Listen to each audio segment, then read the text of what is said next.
खुलुमबाय बेयो बड'लेण्ड इंखं टेलिभिजन दिनै 3 सेप्तेम्बर 2024 मंगलबार खालि सानसेनि बरादखौ नोंथांमोननि खाथियाव लाबोदों आं सदानन्द दैमारिया।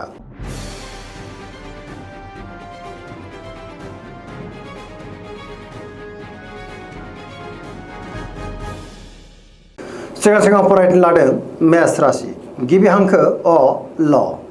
दिनैनि साना जोबोर मोजां होनजायो। गोदान खामानियाव दिनै आखाइ होजेननो हागोन। गोथों आरो गोग्गो साननो रोंगोन। गियाननि आंखाल जानाय नङा। मावनो लानाय खामानिफोरखौ दिनै थि समावनो आरो गोरलैयैनो मावफुंनोबो हागोन। गोसोआ दिनै जोबोर खुसि जागोन। देहायाबो मोजाङैनो थागोन।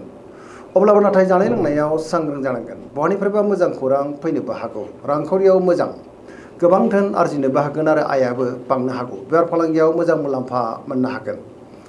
सोरबा लोगोनिफ्राय थोजासे हेफाजाबबो मोननो हागौ। न'खराव बिसि फिसायनि गेजेराव अननानै फैगोन। बिदा फंबायजों मोजां सोमोन्दो थागोन आरो बिमा बिफानिफ्राय अननाय आरो बोरखौ मोननो हागोन। गुबुननि गोसोखौ दिनै गोरलैयैनो बोनोबो हागोन।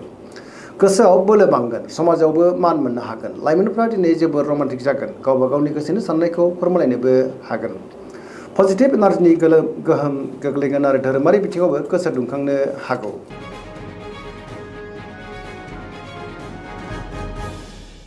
वृष राशि गिबि हांखो इ उ ब। दिनैनि साना जोबोर मोजां। गोदान बोलो आरो गोदान साननाय फैनोबो हागौ। जेरावबो जाफुंसारगोन। गोसोनि साननायफ्रा दिनै मोगथाङाव जाफुंनो हागौ। गोसोआ दिनै जोबोर खुसि जागोन। गोसोनि बोलोआ बांगोन। मावनो लानाय खामानिफोरखौ दिनै थि समावनो आरो गोरलैयैनो मावफुंनोबो हागोन। माबा नङा माबा मोनसे मोजां खौरां मोननोबो हागौ। समाजाव मान मोनगोन। रांखावरियाव मोजां गोबां धोन आरजिनो हागोन। बेफार फालांगियाव मोजां होनजायो। न'खराव बिसि फिसायनि गेजेराव अननानै फैगोन। देहाया दिनै मोजाङै थागोन। गुबुननिफ्राय थोजासे हेफाजाब मोननो हागौ। सोरजोंबा बाख्नायजानो हागौ। जायखि खामानि मावा मानो मोनफ्रोमबो खामानिखौनो दिनै गोरलैयैनो मावफुंनो हागोन। लोगोफोरनिफ्राय थोजासे अनसायनाय मोननो हागौ। गोसोआव गोथों आरो गोग्गो साननाय फैगोन। गोसोनि साननायफ्रा जाफुंगोन आरो पजिटिभ एनार्जिनि गोहोम गोग्लैगोन।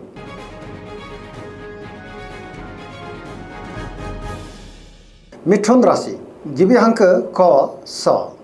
दिनैनि साना मोजां आरो गाज्रिनि गेजेरजों बाबेनलांनो हागौ। गोसोआव गोनो गोथो साननाय फैनोबो हागौ। नेगेटिभ एनार्जिनि गोहोम गोग्लैनोबो हागौ। समाजाव लोगो लेवानि आंखाल जानोबो हागौ। गोसोखौ दिनै दरसि मोननोबो हागौ। मोनफ्रोमबो बिथिङावनो दिनै सांग्रां जानांगोन। गियाननिबो आंखाल जानो हागौ। देहाया दिनै मोजाङै थागोन।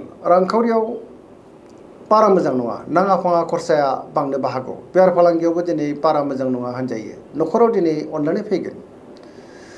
गोसोनि साननायफ्रा लोरबां जानो हागौ। मावनो लानाय खामानिखौ मावफुंनायाव माबा नङा माबा मोनसे हेंथा फैनोबो हागौ। सोरजोंबा रायखुमा जानोबो हागौ।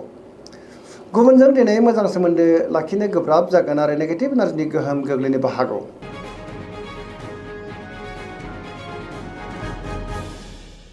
कर्कट राशि गिबि हांखो ड ह। दिनैनि साना जोबोर मोजां। गोसोआ दिनै जोबोर खुसि जागोन।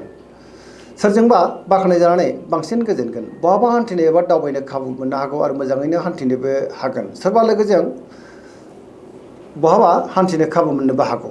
गोसोनि साननायफोरा मोगथाङाव जाफुंगोन। गोसोआव दिनै पजिटिभ साननाय फैगोन। मावनो लानाय खामानिफोरखौ थि समावनो आरो गोरलैयैनो मावफुंनोबो हागोन। रांखावरियाव जोबोर मोजां गोबां धोन आरजिनो हागोन। बेफार फालांगियाव दिनै जोबोर मोजां मुलाम्फा मोननोबो हागौ। समाजाव लोगो लेवा बांगोन।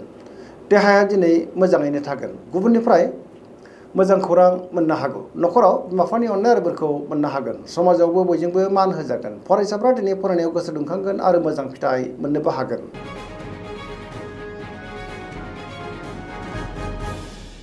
सिंह राशि गिबि हांखो म ट। दिनैनि साना जोबोर मोजां। मोनफ्रोमबो बिथिङावनो जाफुंसारनो हागौ। गोसोआव पजिटिभ साननाय फैगोन। मावनो लानाय खामानिखौ मावफुंनो हागोन। सोरबा लोगोनिफ्राय मोजां खौरां फैनोबो हागौ। समाजाव लोगो लेवा बांगोन। बहाबा दावबायनो एबा हान्थिनो खाबु मोननोबो हागौ। रांखावरियाव मोजां सिगांनि मोननो गोनां धोनखौ दिनै मोननोबो हागौ। अब्लाबो नाथाय खरसायाबो बांनो हागौ। बेफार फालांगियाव मोजां होनजायो। गोसोनि साननायखौ दिनै गुबुननो फोरमायनोबो हागोन। न'खराव अननानै फैगोन। समाजाव मान मोनगोन। गुबुननि गोसोखौ गोरलैयैनो बोनोबो हागोन। देहाया मोजाङै थागोन। अब्लाबो नाथाय जानाय लोंनायाव सांग्रां जानांगोन। गुबुननि थाखाय दिनै गोबां मोजां खामानि मावनो हागोन। लाइमोनफ्रा जोबोर रमान्टिक जागोन आरो गावबा गावनि गोसोनि साननायखौ फोरमायलायनोबो हागोन।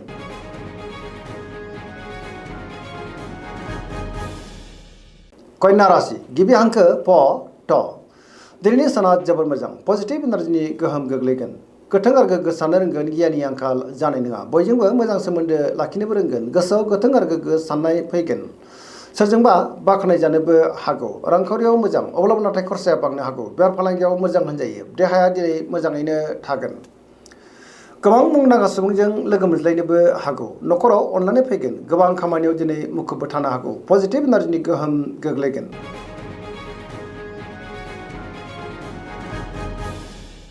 तुला राशि गिबि हांखो र ट दिनैनि साना मोजां आरो गाज्रिनि गेजेरजों बाबेनलांनो हागौ बहाबा दावबायनो एबा हान्थिनो खाबु मोनगोन अब्लाबो नाथाय गोसोआव उसुखुथु साननाय फैनोबो हागौ सोरबा लोगोजों बहाबा हान्थिनो खाबु मोनगोन गोबां रोखोमनि जेंना जेंगोनाजों मोगा मोगि जानांनोबो हागौ गियाननिबो आंखाल जानो हागौ गोसोनि बोलोआ लोरबां जानोबो हागौ मावनो लानाय खामानिखौ मावफुंनायाव माबा नङा माबा मोनसे हेंथाबो फैनो हागौ देहाया मोजाङै थागोन रांखावरियाव मोजां अब्लाबो नाथाय खरसाया बांगोन बेफार फालांगियाव मोजां होनजायो न'खराव बिसि फिसायनि गेजेराव एना एनिबो फैनो हागौ गुबुननि गोसोखौ बोनो गोब्राब जागोन लोगोफोरनिफ्राय हेफाजाब मोननो गोब्राब जानोबो हागौ गोदान थांखि लानो हानाय नङा सेंग्रा सिख्लाफ्रा दिनै जोबोर रमान्टिक जागोन गोसोआव पजिटिभ साननायबो फैनो हागौ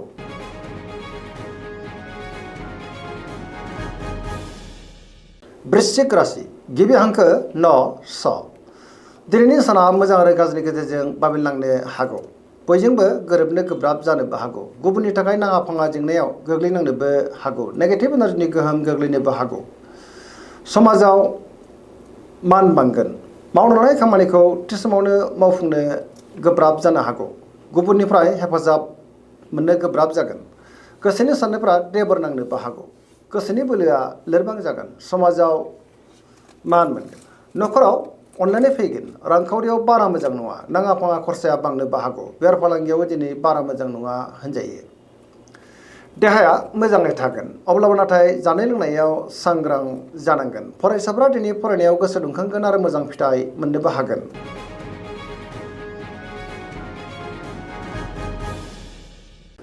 धनु राशि गिबि हांखो ढ फ भ दिनैनि साना मोजां आरो गाज्रि गेजेरजों बाबेनलांनो हागौ गुबुननि थाखाय नाङा फाङा जेंनायाव गोग्लैनांनोबो हागौ गोसोआव गोनो गोथो साननाय फैगोन गोसोनि बोलोआ लोरबां जानोबो हागौ मावनो लानाय खामानिखौ थि समावनो मावफुंनो गोब्राब जागोन गोसोनि साननायफ्रा देबर नांनोबो हागौ रांखावरियाव मोजां बेफार फालांगियावबो मोजां होनजायो समाजाव मान हानि जानांनोबो हागौ सांग्रां जानाया गाहाम सोरजोंबा रायखोमा जानोबो हागौ देहाया दिनै मोजाङै थागोन अब्लाबो नाथाय जानाय लोंनायाव सांग्रां जानांगोन नेगेटिभ एनार्जिनि गोहोम गोग्लैनोबो हागौ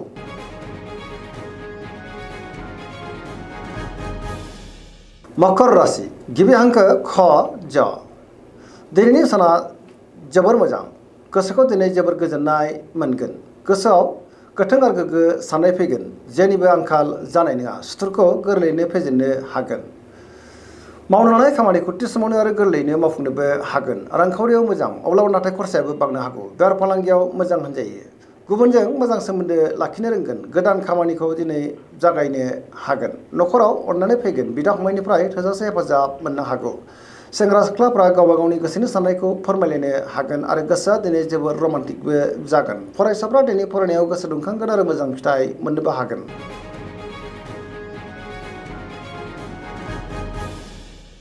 कुम्भ राशि गिबि हांखो ग स दिनैनि साना मोजां आरो गाज्रि गेजेरजों बाबेनलांनो हागौ सोरजोंबा थगायजानोबो हागौ न'खराव एना एनि एबा नांलाय खमलायबो जानो हागौ थार लोगोनि आंखाल जानोबो हागौ गोसोआव गोनो गोथो साननाय फैगोन मावनो लानाय खामानिखौ थि समावनो मावफुंनो गोब्राब जानोबो हागौ सोरबा लोगोनिफ्राय हरखाबै गाज्रि खौरांबो फैनो हागौ समाजाव मान मोनगोन गोबां मुंदांखा सुबुंजों दिनै लोगो मोनज्लायनोबो हागौ रांखावरियाव मोजां अब्लाबो नाथाय खरसाया बांनो हागौ बहानिफ्रायबा हरखाबै रां मोननोबो हागौ गोबां रोखोमनि जेंना जेंनाजों मोगा मोगि जानांनोबो हागौ गुबुननिफ्राय हेफाजाब लानांनो हागौ बिमा बिफानि अननाय आरो बोरखौ मोननो हागोन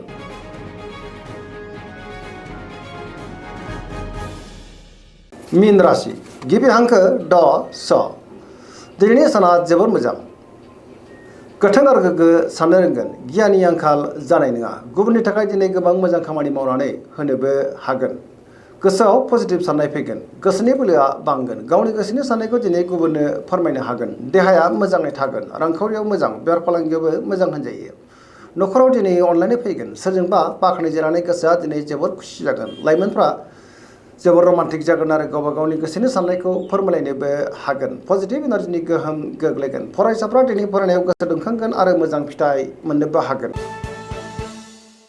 दिनैनि राशि फरायथिनाया एसेनोसै जोबनायाव बेखौनो खावलायो जाहाथे नोंथांमोना सानफ्रामबो जोंनि बे बड'लेण्ड इंखं टेलिभिजनखौ नायबाय थायो आरो साबस्क्राइब खालामो लोगोसे लाइक खालामो आरो शेयार खालामो एसेनोसै गोजोन्थों।